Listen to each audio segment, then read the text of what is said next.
प्यारे बच्चों, आपका फिर स्वागत है रे क्लासेस फिरोजाबाद में। हमारा टॉपिक चल रहा था वीबीटी, वैलेंस बॉन्ड थ्योरी। उसमें आज हम केसेस पढ़ेंगे कोऑर्डिनेशन नंबर 6 के। कोऑर्डिनेशन नंबर 6 का मतलब है 6 लिगेंड है। लिगेंड की संख्या ही कोऑर्डिनेशन नंबर है। कोऑर्डिनेशन नंबर 6 का मतलब लिगेंड की संख्या 6 है, 6 है।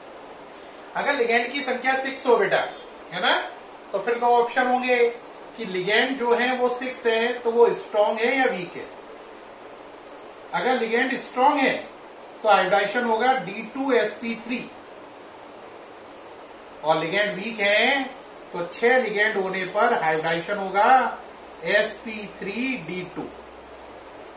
6 लिगेंड होने पर, स्ट्रांग होने पर हाइब्रिडाइजेशन D2sp3 है और वीक होने पर sp3d2 है। अब हम पहले 6 लिगेंड होने पर स्ट्रांग वाले केस को पढ़ेंगे, फिर वीक वाले को, वन बाय वन स्टार्ट करें। देखें भाई, तो पहला केस लिया स्ट्रांग वाले में, M लिया FeCN6 4 नेगेटिव। यहां पे साफ नजर आ रहा है Cn माइनस लिगेंड है, जो कि कैसा लिगेंड है, स्ट्रांग। आयरन का नंबर 26 करिए भाई, 1s2 2s2 2p6 3s2 3p6 4s2 3d6 हो गया। अब यहां पर इसका ऑक्सीडेशन नंबर निकालो आयरन का।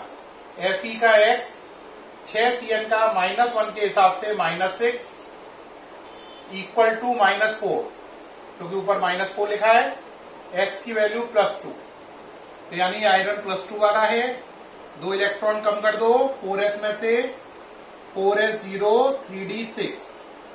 2 इलेक्ट्रॉन जो कम होंगे, याद रखना पहले 4s से कम होंगे, 4s0 3d6।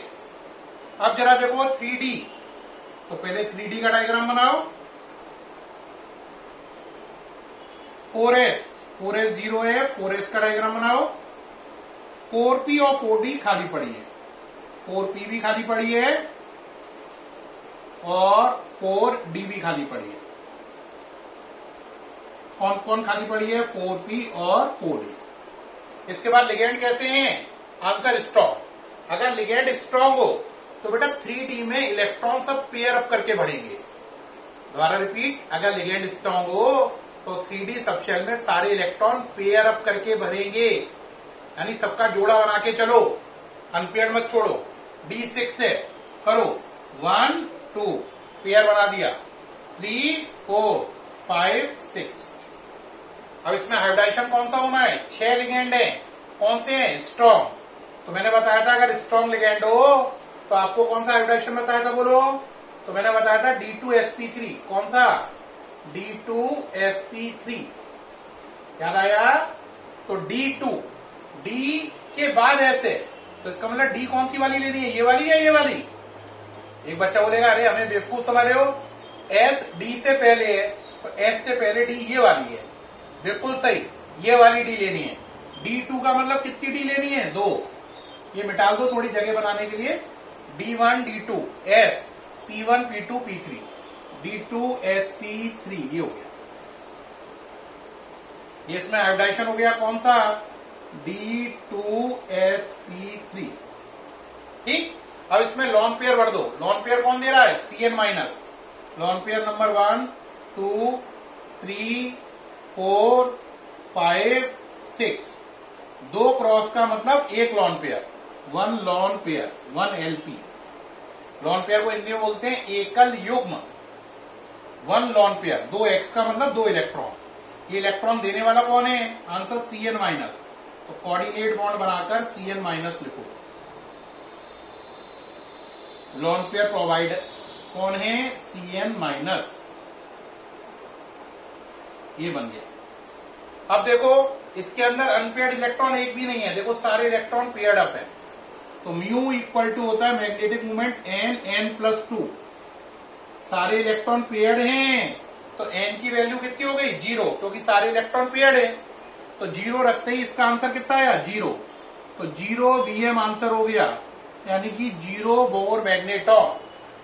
तो इस केस में हमने देखा इसका आंसर आया 0 बोर मैग्नेट्रॉन, क्योंकि एक भी इलेक्ट्रॉन अनपेयर्ड नहीं है।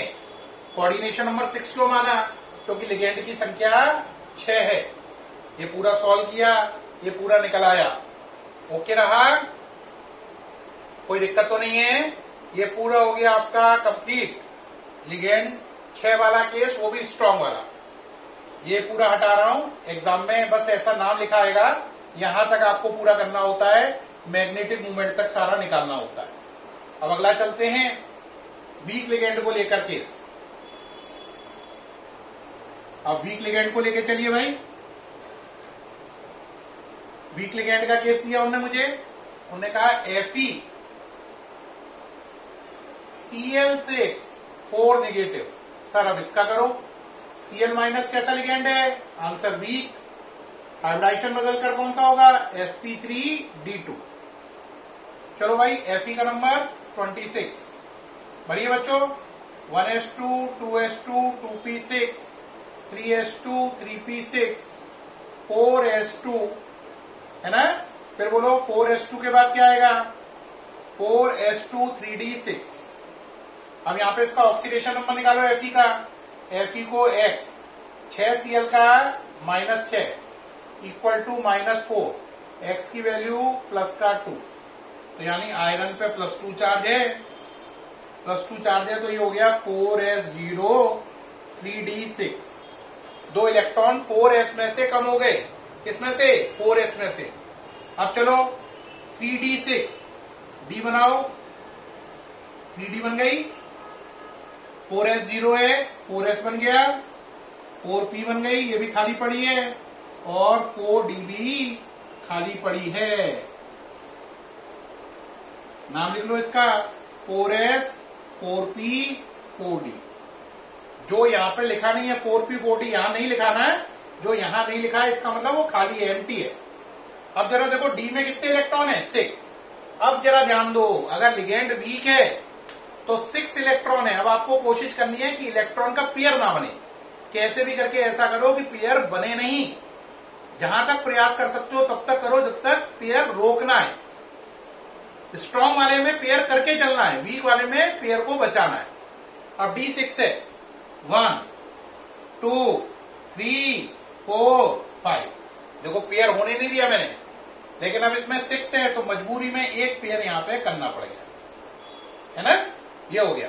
अब हाइब्रिडाइजेशन कौन सा है? sp3d2। s के बाद p, p के बाद d, तो s के बाद p, p के बाद d। यानी इस वाली d से लेना देना नहीं है, ये s से पहले है। हमें उससे लेना है जो p के बाद d आ रही है, p के बाद d ये वाली आ रही है। तो sp3d2 चेक करो, s p1 p2 p3 d1 d2 sp3d2, है ना। इससे मिटाल दे रहे हैं जिससे जगह साफ नजर आए। लॉन पेयर बढ़ते में हाइब्रिडाइजेशन हो गया, बोलो कौन सा? sp3d2। अब ये जो ऑर्बिटल हैं इन सबकी एनर्जी हाइब्रिडाइजेशन के बाद सेम हो गई। हाइब्रिडाइजेशन से पहले इनकी एनर्जी अलग अलग थी। और इनमें लॉन पेयर भर दो, 1 2 3 4 5 6। लॉन पेयर कौन प्रोवाइड करा रहा है? Cl minus. ये Cl माइनस ने लॉन पेयर प्रोवाइड करा दिए, ये भर दिया इसमें। अब यहां पे एक बच्चा कहेगा सर ये बताइए इसका मैग्नेटिक मूवमेंट। तो साफ साफ देखो मैग्नेटिक मूवमेंट का n+2 करो बच्चों। अनपेड इलेक्ट्रॉन कितने हैं? 1 2 3 4 नजर आ रहे हैं? 4 हैं। तो 4 + 2, तो ये हो गया √24 bm। अरे हाँ या ना, इसका कितनी वैल्यू आई? √24 bm। ये पूरा करके दिखाया, नोट कर लीजिए। अब आपने एक बात देखी कि जब लिगेंड स्ट्रांग था तो आपका आंसर आया था Fe+2 में 0, और अब कितना आया? √24 bm। तो इसका मतलब क्या हुआ? इसका मतलब ये हुआ, ये पूरा नोट कर लिया है, हटा दूं, नोट कर लिया होगा उम्मीद है। तो इसमें हमने क्या सीखा कि जब हमारा लिगेंड स्ट्रांग था तो हम पर अनपेयर्ड इलेक्ट्रॉन कितने थे? 0। और हमारा मैग्नेटिक मूवमेंट भी कितना आया था? 0 b.f बोर मैग्नेटॉन। जब वीक लिगेंड हुआ तो अनपेयर्ड इलेक्ट्रॉन कितने आए? 4, और हमारा मैग्नेटिक मोमेंट कितना है? √24 v डॉट n। इसीलिए स्ट्रॉन्ग लिगेंड वाले केस को बोलते हैं, जब भी स्ट्रॉन्ग लिगेंड हो तो इसे बोलते हैं लो स्पिन कॉम्प्लेक्स। स्पिन का मतलब अनपेयर्ड इलेक्ट्रॉन कम है, लो स्पिन, अनपेयर्ड इलेक्ट्रॉन कम है, 0 आ रहा है देखो आंसर, लो स्पिन कॉम्प्लेक्स। और जब आपका वीक लिगेंड हो तो इसे बोलते हैं हाई स्पिन कॉम्प्लेक्स। क्या बोलते हैं? High spin complex. यानी कि वो कोऑर्डिनेशन कंपाउंड जिनके अंदर स्ट्रॉन्ग लिगेंड होता है उन्हें लो स्पिन कॉम्प्लेक्स बोलते हैं, क्योंकि उनके अंदर अनपेयर्ड इलेक्ट्रॉनों की संख्या कम होती है, या यो कह लो उनका मैग्नेटिक मूवमेंट कम होता है। और जब वीक लिगेंड होता है तो अनपेयर्ड इलेक्ट्रॉनों की संख्या ज्यादा होती है, या यो कह लो मैग्नेटिक मूवमेंट ज्यादा होता है, इसलिए इसे बोलते हैं हाई स्पिन कॉम्प्लेक्स। प्यारे बच्चों, कोऑर्डिनेशन नंबर 6 के मैंने दोनों केस करके दिखाए। इसमें एक केस किया था मैंने आपको, कौन सा वाला? मैंने आपको दोनों केस करके दिखाए। एक में किया FeCN6 4 नेगेटिव और एक किया FeCl6 4 नेगेटिव। एक में स्ट्रॉन्ग लिगेंड, एक में वीक लिगेंड। पूरा आंसर सॉल्व करके दिखाया। उम्मीद है आपको करना आ गया होगा। ठीक है, फिर मुलाकात होगी नए केसेस के साथ नेक्स्ट वीडियो में। आपको ये वीडियो अगर बहुत अच्छा लगा हो प्लीज कॉम्प्लीमेंट करें और नेक्स्ट वीडियो के लिए तैयार है। Thank you.